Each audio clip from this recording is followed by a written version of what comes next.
And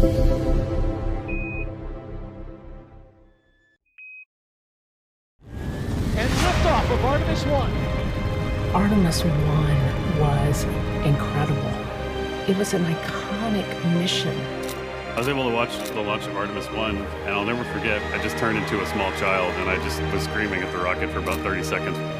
That is our generation, the Artemis generation, that defines the starting point of our exploration future. Next thing is getting ready to fly the crew on Artemis 2. This mission paves the way for sustained missions on the moon and then Mars. We've got spaceflight vehicles that are down at the Kennedy Space Center that are being built and integrated. We've got components of a rocket that are being assembled. We have international partners. We have commercial partners and industry partners. We've got the designs ready to go, how we're building up the operations. It's real. The team is ready to go.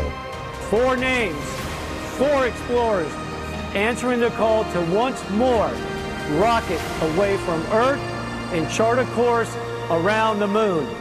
This is the mission of Artemis 2.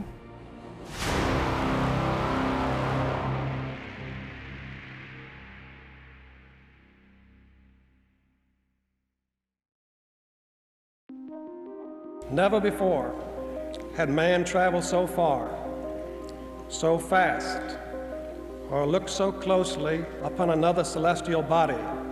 It's one small step for man, one giant leap for mankind. Apollo was so amazing because we didn't know we could do it. The Apollo generation showed what was possible. For me personally, I think it's an important endeavor to return to the moon. And as we look towards Mars, the moon is going to be an important staging area for us to learn quite a bit. The longest we were ever on the moon as humans was 72 hours. We have a lot to learn yet. And as we leave the moon in Taurus Littoral, we leave as we came, and God willing, as we shall return, with peace and in hope for all mankind. The Artemis campaign is really a set of test flights. We haven't been to the moon in over 50 years, and so there's a lot of new systems that we need to test out. We're going to a new part of the moon, the South Pole, that we've never been to before with crew. The Artemis 2 mission is going to take the next step in our flight test campaign. We're going to focus on what are the new systems that we need to test out so that we can fly crew to the moon and safely bring them back home. That really sets us up for our big goal, which is the return of human crew to the surface of the moon. It's so important what we learn in that mission to the moon because it instructs us on how we're going to get to Mars. This is a generation-defining effort.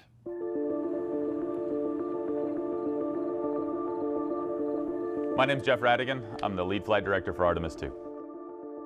Here in Mission Control, I direct the operations of the spacecraft and communicate with the crew on board in order to have a successful mission of a first mission back to lunar space in over 50 years. We want to get back out to lunar space. We want to fly around the moon. And so to be a part of that is just very meaningful to me. It's something I get excited about when I wake up in the morning. It really is the next step in space exploration. GC, go. Guidance, go. FIDO, go. Prop, go. GNC, go. Max, this room has a lot of historical significance. We originally flew the space shuttle out of here, and we're looking forward to flying Artemis 2 out of this room here in the not too distant future. Once the vehicle clears the tower, control of the spacecraft is handed over to Mission Control Houston. At that point, the team in Mission Control, led by the Ascent Flight Director, will take over. It's a very distributed team. Think of it as a big pyramid. At the top of it sits the flight director, but around him are specialists in every system on Orion. They'll have teams in the front room that are working with the flight director. They'll have teams in the back room that are supporting the front room operators to make sure that they're specialists in all of their systems, just in case we have a problem that we haven't seen. And by the way, in my 20 years of human spaceflight experience, I guarantee you we're going to have a problem that we haven't seen. My name is Natasha Peak. I'm a flight dynamics officer for Artemis 2. We are trajectory specialists when it comes to Orion. Really, my job is to know where your spaceship is and where it's going. And if we need to come home for some reason, come home early, or we get off track, Our job is to figure out how to do that. This mission is fundamentally different from a mission you might do in low Earth orbit in a lot of ways, but one of them is that we're looking to rendezvous with the moon. Every minute you wait to launch, the moon is moving. So in order to rendezvous with it efficiently, we have to change the inclination of our orbit to make sure we line up with the moon. In a month, you get about 14 days of a launch period. Our team all hunkers down, and for every day, we look at the open and close of the window and come up with a trajectory end to end, from liftoff all the way through splashdown.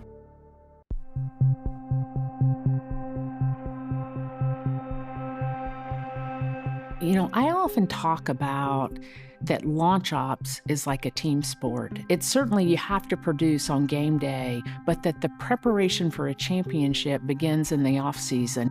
We've made some significant upgrades since Artemis 1, and that includes not just the software that you see out here running on the consoles, but it's also in our model and simulation environment. The big difference between Artemis 1 and Artemis 2 is, of course, the crew. And it's the systems, the new systems that are specifically in place to support a crewed flight. And so we have new launch commit criteria, we have changes to our procedures, changes to our timelines, and we want to make sure that we've gone through those time and time again so that when launch day rolls around, we're ready for anything that the hardware may throw at us. We woke up this morning, went through medical checks, had breakfast as a crew while Charlie and her team were getting the simulated vehicle ready for launch day. We got in our crew transfer vehicles, our CTVs, we came out to the pad. We went up 2 elevators to the 274-foot level, and we met there, our White Room closeout team. So it was a great end-to-end run-through of what we will do when we get on this vehicle and head to the moon. There are no shortcuts. I mean, you have to do it all because on launch day, that is game day. And it is in all of our work together that gets us to a successful T0 and a safe and successful mission.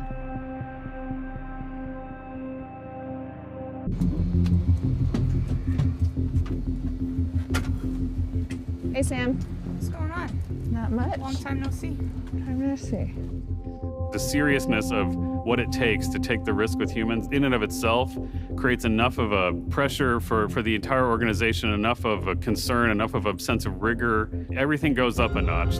We have to have an atmosphere to breathe, a temperature to be able to control, to be able to take out the carbon dioxide and the humidity that's in the air, feed the crew, deal with a small environment, proving that we can fly by the moon and come back and have a safe reentry. There's an extra element when you have humans on board, the nuances by which the system operates, the understanding of what it is to live in this crew module that we have. Artemis 2 is also another flight test of the other systems that are required to enable human space exploration. That is life support system, that is displays, that is the controllers, the stick that you need to fly a spacecraft. All those pieces were not part of Artemis 1, but are really key for Artemis 2, and the crew will need that capability to go forward to do human space exploration. When you go to the moon, you're 250,000 miles away, and there's no choice. It takes time to get home. Everything we check, everything we try and make sure we understand, we double, we triple, we quadruple check because we want to make sure we get it right.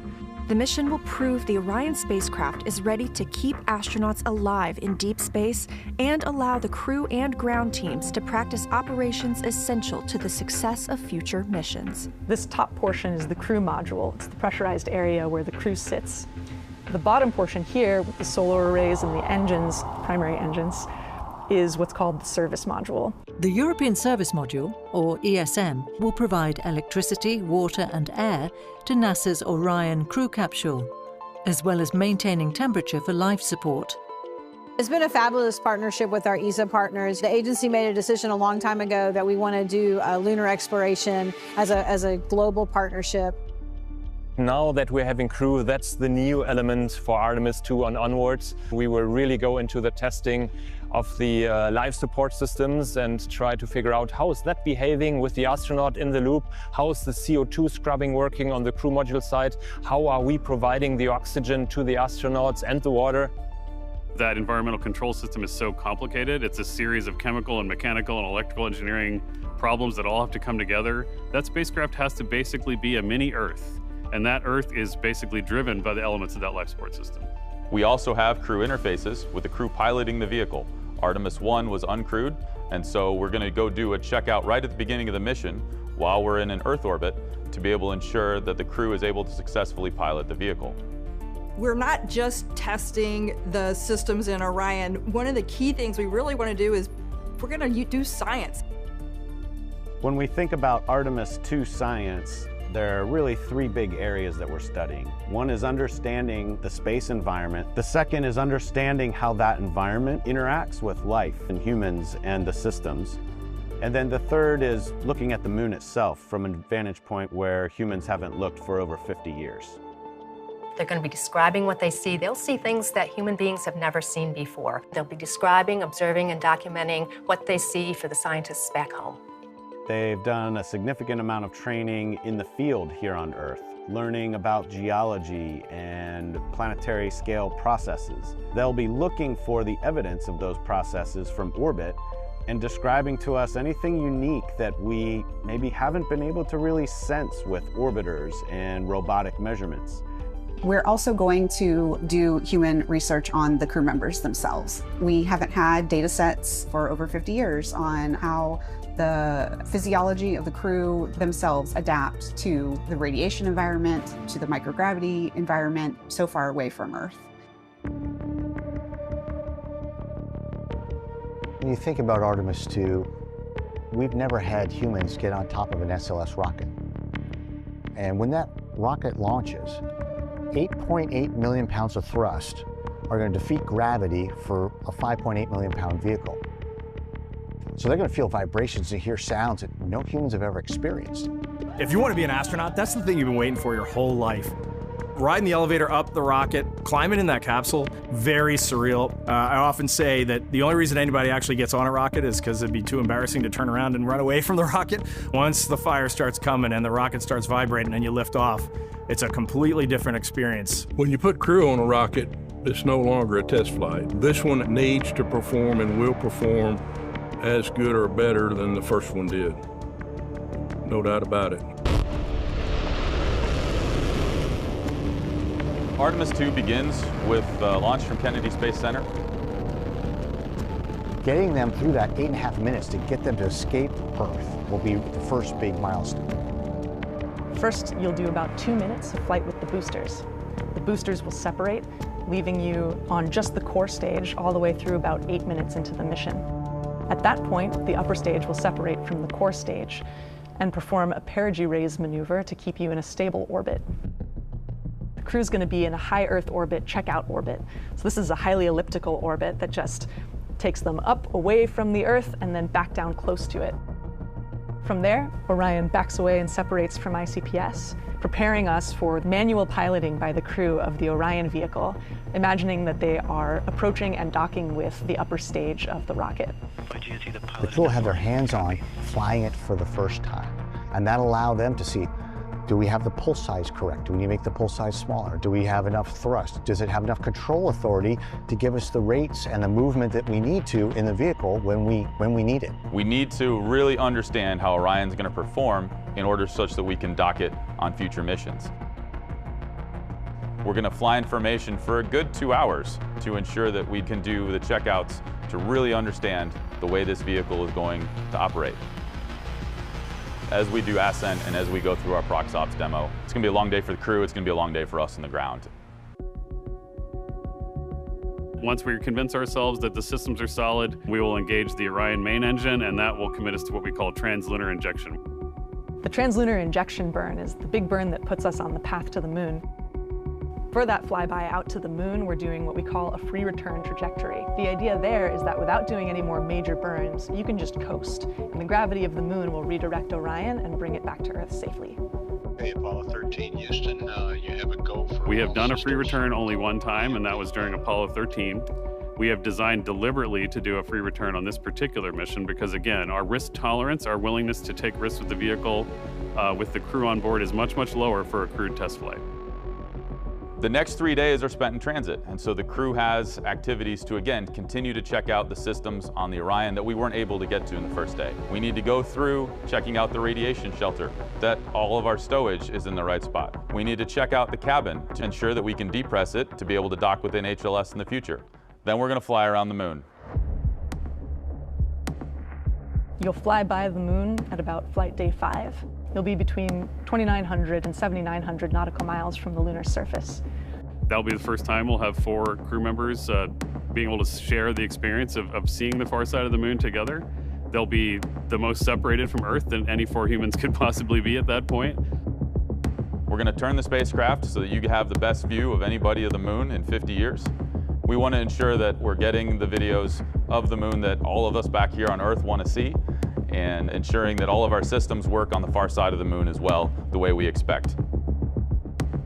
Once the crew flies past the moon, they'll begin the 3-day journey home, where they'll again begin to do some checkouts, including trying to take the cabin down to a lower pressure, which is needed for future flights. Finally, as they get closer to Earth, they're going to prepare for re-entry. We have to configure the cockpit, do our final targeting, final burns, get the crew in their suits, get them in their seats, and then they'll get into the re-entry sequence. The back half of the crew module has the heat shield, which is covered right up until just before what we call entry interface, when you're re-entering the atmosphere, at which point the crew module separates from the service module, puts the heat shield towards the Earth, and then begins its entry. The way Orion enters the Earth's atmosphere, it's a capsule shape, and when that capsule engages with the atmosphere, it hits at a tremendous speed.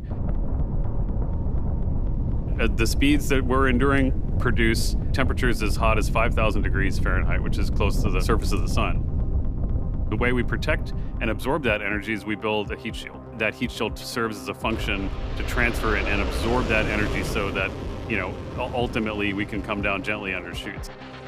That 19-ish minutes is the most critical of the flight. That heat shield has to work, the guidance has to put them in the right spot, and if we're anywhere as close as we were on Artemis 1, we're going to drop that capsule within a couple miles of the landing ship. Splashdown.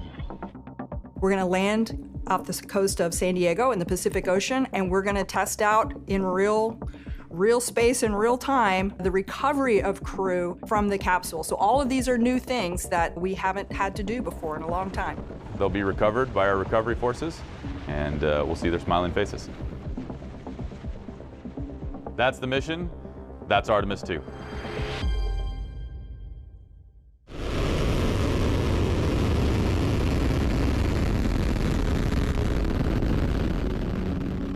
We learned a ton on Artemis 1. A lot of just how the vehicle works and how to fly it, especially from our perspective.